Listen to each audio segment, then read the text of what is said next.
Assalamualaikum warahmatullahi wabarakatuh. Halo semuanya, kembali lagi bersama saya Syarifah. Pada kesempatan kali ini kita akan membahas satu materi ya, pembahasan dalam statistika matematika, yaitu most powerful test. Nah, sebagai pengantar, oke, kita ulang terlebih dahulu ya, kita review terkait uji hipotesis ya. Oke, misalkan di sini kita punya ya suatu x ya, variabel random x dengan fungsinya adalah f(x) dengan parameter theta ya. Di sini theta adalah anggota suatu ruang parameter omega ya. Ini saya tulis ya, omega itu adalah ruang parameter. Nah, di sini misal kita punya ya suatu hipotesis, yaitu H0-nya adalah theta anggota dari omega 0, sedangkan H1-nya adalah theta anggota dari omega 1 ya. Omega 1 ini berarti apa? Dia adalah omega 0 komplement ya. Nah, berdasar sampel random X1, X2 sampai Xn, misalkan kita punya S itu siapa? S itu adalah X1, X2 sampai N. Ini ya. Nah, ini berarti ini artinya ya, S itu adalah ruang sampel. Nah, kemudian apa sih yang dimaksud dengan uji hipotesis itu? Jadi di sini uji hipotesa itu adalah proses ya, proses menentukan apa? Menentukan rejection region kita gitu ya, atau daerah penolakan kita. Nah, di sini kita simbolkan sebagai C ya. C adalah S ya. C S ya. Nah, sedemikian sehingga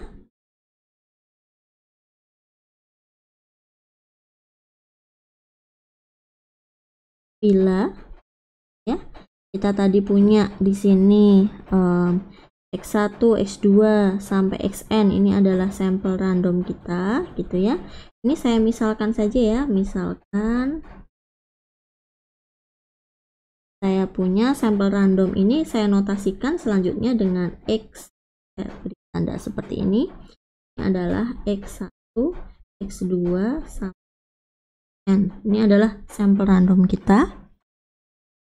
Nah, sehingga kita punya X ya, di sini adalah anggota dari suatu rejection region C ya, A 5 H1 ya. Atau kalau kita itu artinya apa? Atau A ya. Nah, yang ini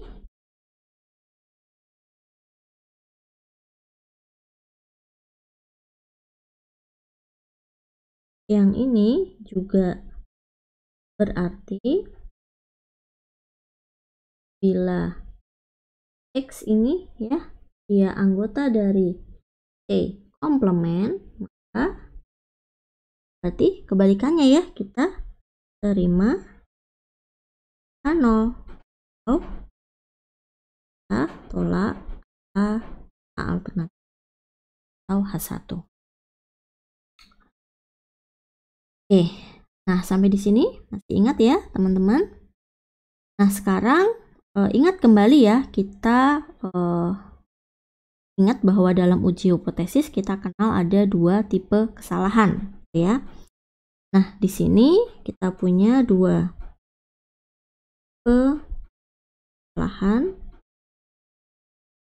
yang terkait Jadi kita punya dua ya. Yang pertama adalah kesalahan alfa. Kesalahan alfa ini menyatakan apa? Peluang bahwa kita menolak A0 ya, padahal A0 itu benar. Ya. Ini bisa kita nyatakan sebagai peluang ya, kita ini sampel random X-nya itu anggota dari C, rejection region kita, padahal theta itu adalah anggota dari omega ya.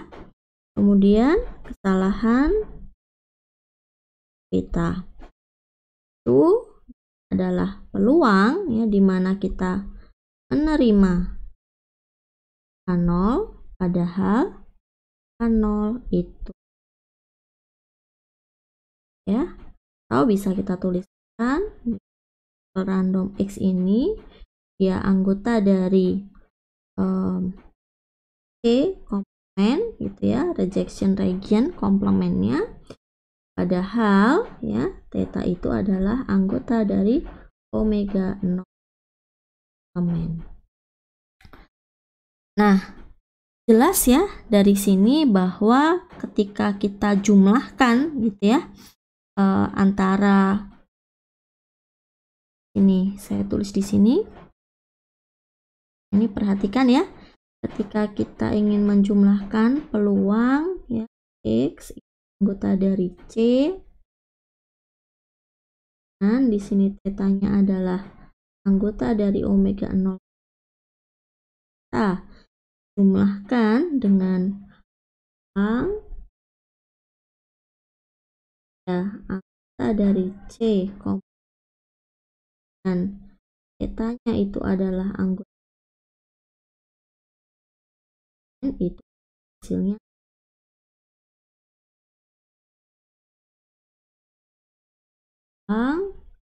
X dari C dari omega kita kurang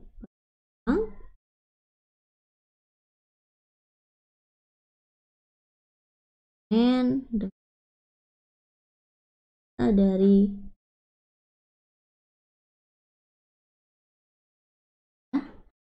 atau tulis ya dia sama dengan siapa?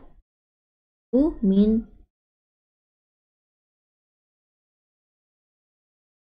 Nah, sekarang ya kita ingin mendefinisikan power function atau fungsi kuasa.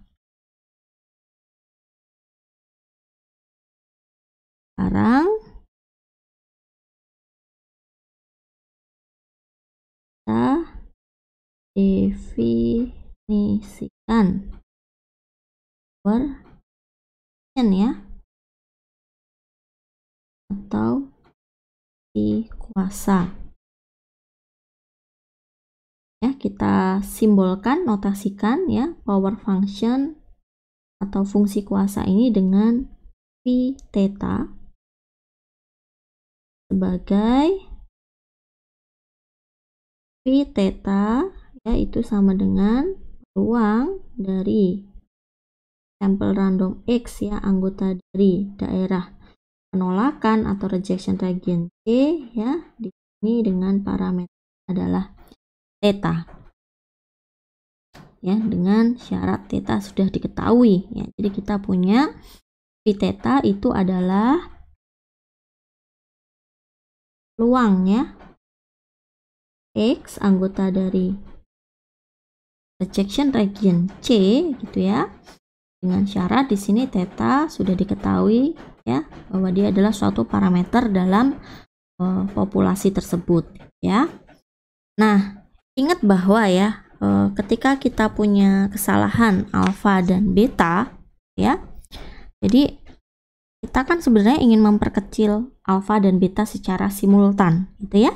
Tapi kenyataannya ketika alfa itu dia kita perkecil gitu ya, maka baliknya beta malah semakin besar ya. Dan sebaliknya, kalau beta itu kita perkecil, maka alfa itu malah semakin membesar, ya. Nah, padahal ya kita harus memilih salah satu yang ingin kita kontrol, ya. Nah, padahal tadi kita ingin memperkecil alfa dan beta secara simultan. Tapi kalau kenyataannya seperti ini gitu ya, berarti kita harus apa? Kita harus memilih salah satu gitu ya yang ingin kita kontrol dan lainnya diperkecil gitu ya, yang menjadi kesepakatan gitu ya. Nah, jadi di sini alfa ya, misalkan alfa di sini misalkan kita ingin perkecil gitu ya. Kita tetapkan gitu ya, dan berdasarkan alfa yang ditetapkan tersebut beta bisa kita perkecil gitu ya. Nah, alfa ini biasanya kita tetapkan berapa? Misalkan 0,01, 0,05 atau 0,1 ya. Nah, jadi di sini saya ingatkan kembali gitu ya. Apa sih yang dimaksud dengan prosedur hipotesa itu? Ya. Jadi, prosedur hipotesa ini adalah menetapkan alfa ya, kita tetapkan alfa. Kan tadi kita mau menetapkan salah satu gitu ya. Yang kita tetapkan adalah alfa, dan ya berdasarkan alfa yang ditetapkan kita bisa memperkecil beta.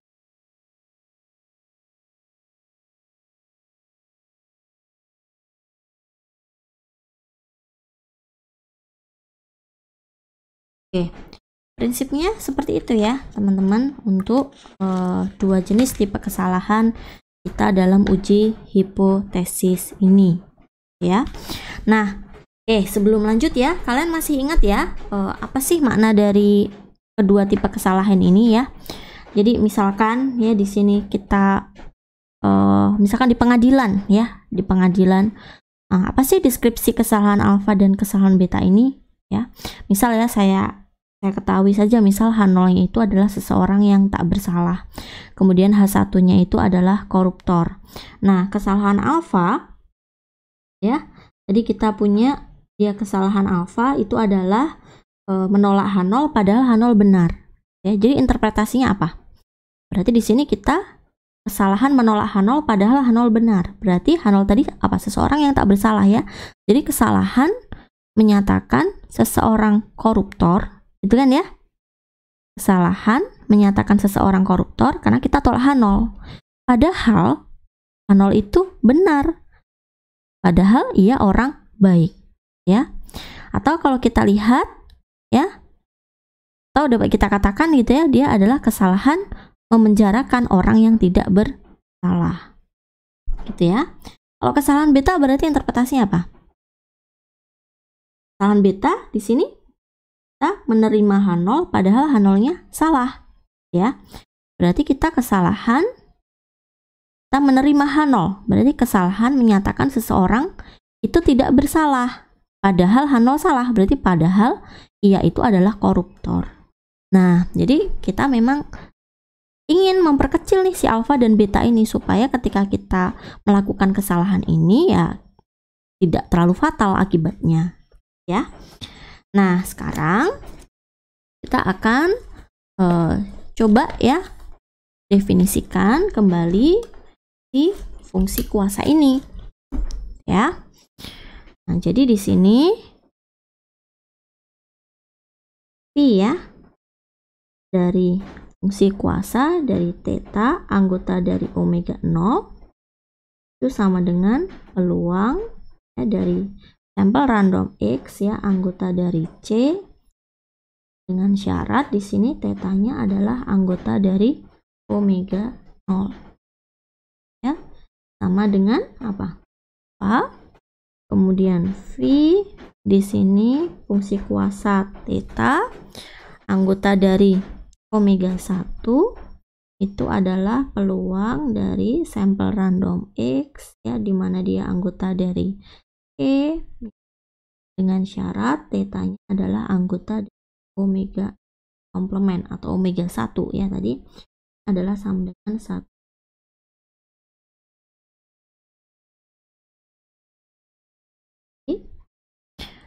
Nah, bagaimana menentukan prosedur hipotesa berdasarkan fungsi kuasa ini? Itu ya pertanyaannya adalah bagaimana menentukan prosedur hipotesa berdasarkan fungsi kuasa.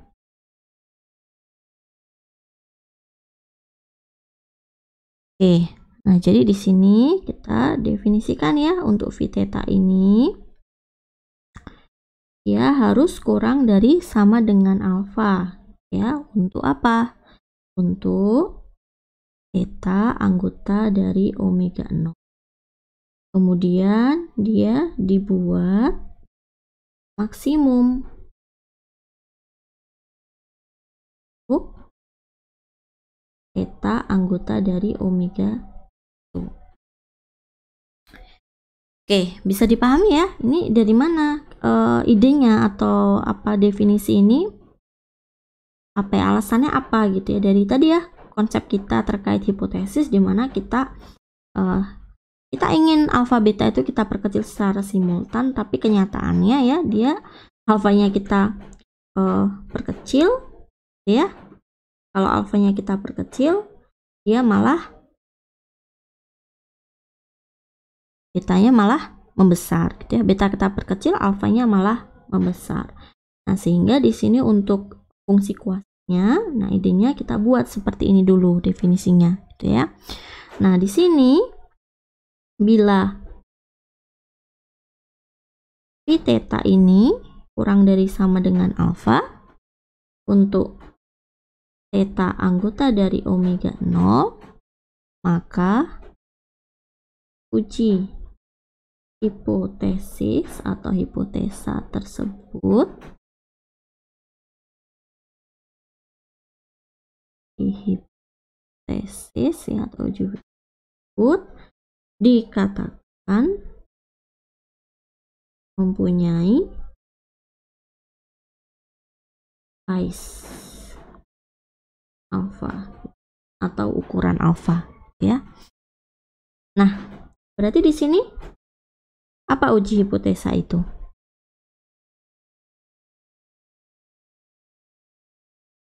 Apa di sini? Ya, kita menentukan C gitu ya. C itu adalah rejection region kita, sedemikian sehingga bila kita punya sampel random X ya anggota dari C, maka kita tolak H0 ya. Nah, oke, misalkan ya di sini kita mempunyai uji hipotesa dengan daerah penolakan C. Nah, C ini disebut sebagai UMP ya atau uniformly most powerful test dengan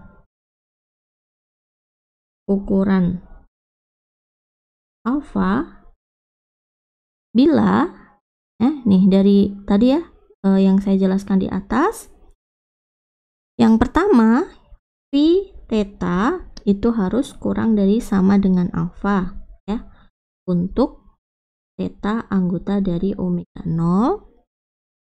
Kemudian yang kedua, untuk uji hipotesa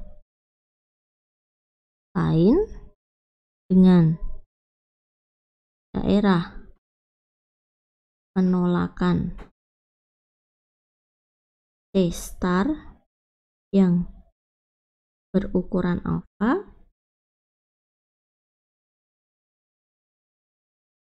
maka ini peluang dari sampel random X ya, anggota dari C dengan theta-nya itu adalah theta dari omega 1, itu harus lebih besar sama dengan peluang dari sampel random X, di mana dia dari daerah penolakan C star gitu, dengan syarat theta-nya itu adalah anggota dari omega. Nah, di sini untuk memperjelas ya, ini untuk definisi ini adalah definisi dari UMP atau Uniformly Most Powerful Test gitu ya. Jadi di sini akan saya beri kotak ya supaya ingat ya, ini adalah.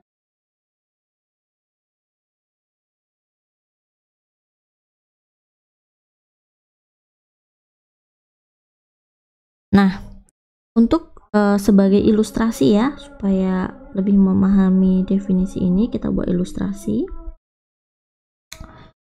Baik. Nah, sekarang perhatikan ya untuk definisi ini. Misalkan di sini ya, saya punya sebagai gambaran, ini adalah theta kita, ya. Misalkan ini adalah V theta kita, ya. Nah, di sini peluang pasti berkisar ya antara 0 dan 1 gitu ya. Antara 0 dan 1.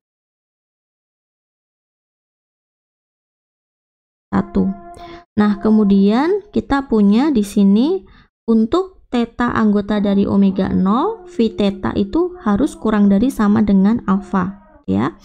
Nah, di sini misalkan ya, saya punya di sini adalah theta 0 kita sebagai titik kritis kita misalkan. Nah, berarti saya punya di sini adalah daerah penolakan kita. Ini misalkan ini adalah omega 0. Kemudian saya punya yang sebelah sini adalah omega 1 kita. Nah, kita bisa buat ya, misalkan daerah penolakan kita C kita gitu ya. Misalkan saya buat ya seperti ini. Theta 0 kita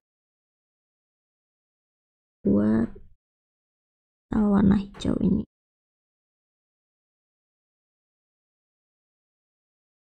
Nah, seperti ini ya. Ini adalah C kita. Nah, di sini untuk ya definisi yang pertama A ini ya, V theta harus kurang dari sama dengan alfa. Jadi untuk ini di sini adalah alfa. Jadi untuk theta anggota dari omega 0 dia harus kurang dari sama dengan alfa ya. Nah, ini bisa dilihat untuk daerah untuk fungsinya ini ya. Nah, ini adalah harus ya V theta-nya kurang dari sama dengan alfa. Kemudian ya untuk C star ya. Nah, di sini untuk uji hipotesa lain dengan daerah penolakan C star yang berukuran alfa ya. Nah, jadi dia ketika theta-nya itu anggota dari omega 1 ya, kita buat maksimum ya, kita buat maksimum sehingga di sini kita lihat untuk di sini saya beri warna merah ya misalkan. Nah, ini kita buat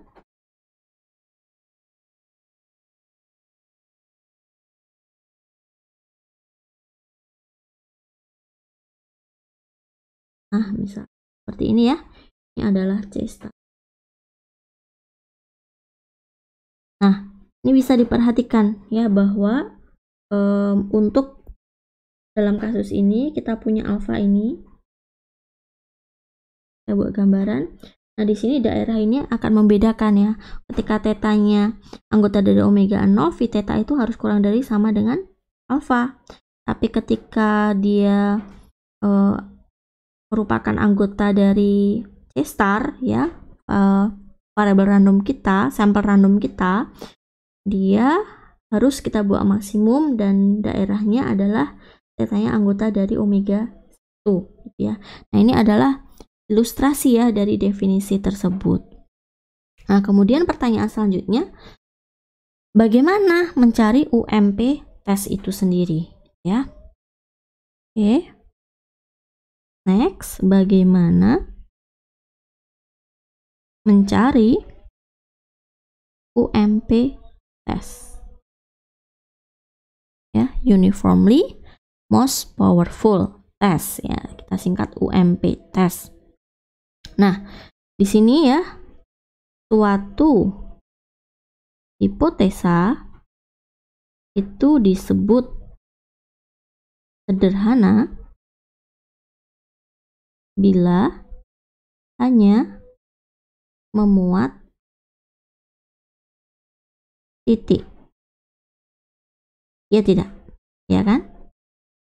Ya, disebut sederhana apabila dia hanya memuat titik. Nah, kemudian H0 itu disebut sederhana bila H0 itu theta sama dengan theta 0. Gitu kan ya? Ini adalah hipotesis yang pertama kali kalian pelajari ya. Dia yang sederhana, dia hanya berupa titik. Kemudian H1 juga di sini bila H1-nya adalah siapa? Theta sama dengan theta 1. Nah, ketika kita punya kasus yang sedemikian ya, rupa UMP tes kita nantinya juga untuk H0 dan H1 juga merupakan UMP tes yang sederhana, padahal ya bisa saja kompleks. Bagaimana nanti kita buat contohnya ya. Nah, bagaimana cara mencari UMP tes ini? Kita bisa menggunakan apa? Kita bisa menggunakan lemma Neyman-Pearson.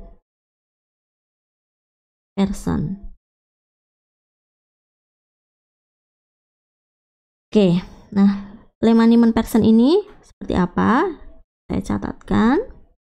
Jadi misalkan ya, kita punya X ya, variabel random, di mana dia punya fungsi peluangnya adalah F ya, X dengan parameter theta, dengan hipotesisnya adalah theta sama dengan theta 0 dan H1-nya adalah theta sama dengan theta 1 berdasar sampel random X1, X2 sampai dengan Xn, maka daerah C yang ditentukan itu berdasar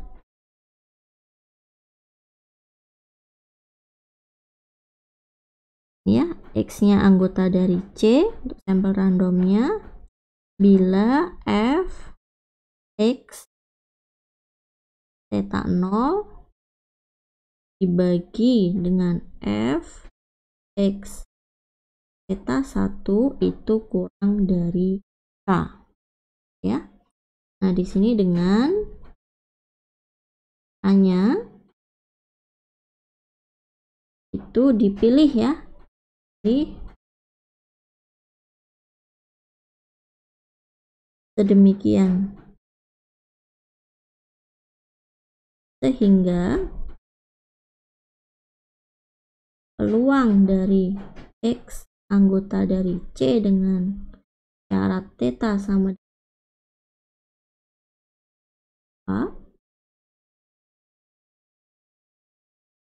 A UMP tes ya dari versus A. Nah, bunyinya seperti ini. Nah, di sini ingat ya sebagai catatan bahwa X itu anggota dari C komplement bila apa? K kalau X-nya anggota dari C komplement bila f(x) dengan syarat theta 0 per f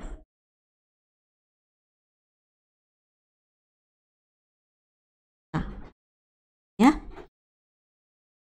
Oke, nah sekarang kita coba ya akan terapkan ya lemma ini untuk menyelesaikan satu persoalan sederhana.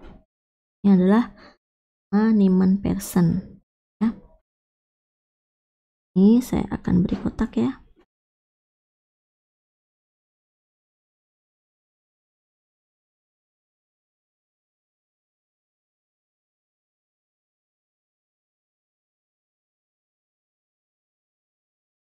Oke.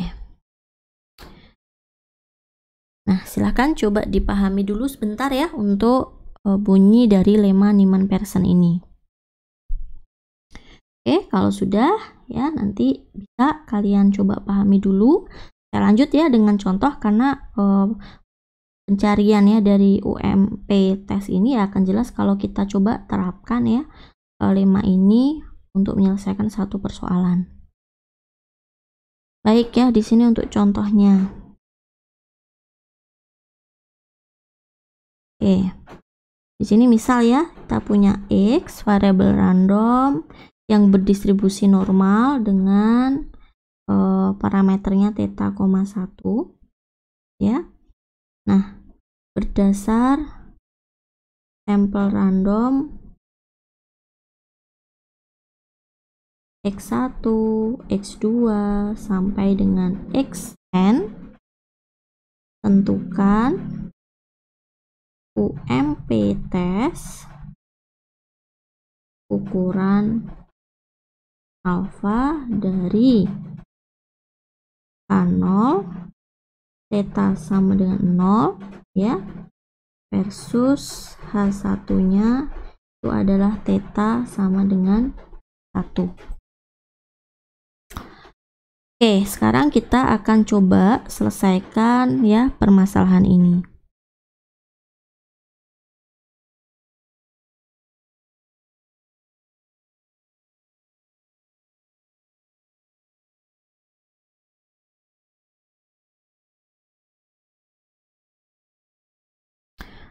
Oke, kita coba ya, kita lihat lagi untuk bunyi lemanya.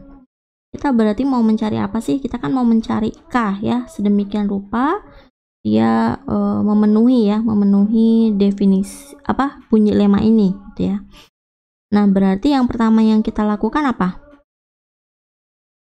Kita cari fungsi distribusi bersama dulu ya. Kan ini dia X-nya adalah distribusi normal gitu ya. Dia distribusi normal. Nah, kita ambil nih sampel random X1, X2 sampai Xn gitu ya. Nah, berarti kita cari dulu ya fungsi distribusi bersamanya. Nah, di sini karena X itu berdistribusi normal ya dengan parameter theta, 1, maka kita punya F ya X theta itu sama dengan seper akar 2V E pangkat min setengah X min theta kuadrat. Ini ya untuk distribusi normal. Nah, sekarang kita cari ya untuk fungsi distribusi bersama. Fungsi distribusi bersama dari X adalah, nah dari sampel randomnya adalah X1, X2 sampai Xn ya. Kita bisa tuliskan bahwa F X ya theta itu sama dengan F X1, X2 sampai Xn ya dengan parameter theta. Ini tidak lain adalah perkalian ya dari I sama dengan 1 sampai N dari seper akar V E pangkat min setengah X min theta kuadrat.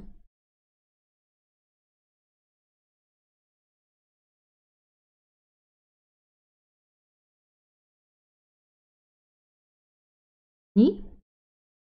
Oke. Nah, berarti ini kalau kita uraikan ya, kita bisa sederhanakan bentuknya menjadi apa ini? Ini kan sama saja 1/akar 2V dari E pangkat min setengah X1 min theta kuadrat kan ya, dikali 1/2V E pangkat min setengah X2 min kuadrat dan seterusnya sampai 1/akar E pangkat min xn ya. Atau kita bisa sederhanakan menjadi 1/2V pangkat n/2 ya. Per 2 dikalikan E pangkat min setengah dari ya xi min kuadrat. Ini ya, dimana i-nya ini jalan ya, i-nya jalan dari 1 sampai. Oke, nah sekarang kita lihat ya untuk tetanya sama dengan 0 dan sama dengan 1. Nah, f x theta sama dengan 0 ya. Oke, saya tulis ulang dulu ya, tadi kita punya fx tetanya itu sama dengan 1/2V n/2 dikalikan E min ya sigma xi min theta kuadrat. Oke, di sini i-nya sama dengan 1 sampai. Oke, berarti saya punya untuk theta sama dengan 0, berarti kita punya 1/2V pangkat n/2 ya, dikalikan E pangkat min setengah sigma x ini kan.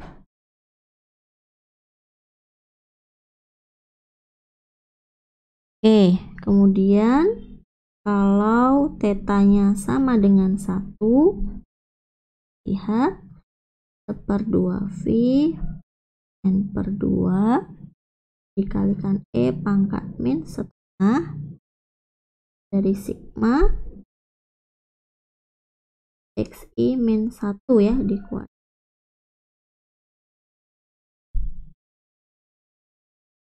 Oke, kita sudah dapatkan ya definisi fungsi untuk parameter theta dan juga secara khusus untuk theta sama dengan 0 dan theta sama dengan 1.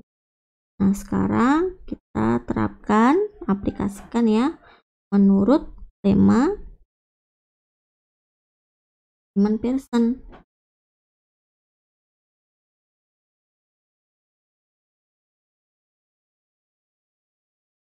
Tadi X anggota dari C ya. Kita lihat ya, tadi X anggota dari C jika gitu ya memenuhi definisi ini gitu ya. Saya beli kotak ya, ini penting harus kita lihat. Nah, di sini berarti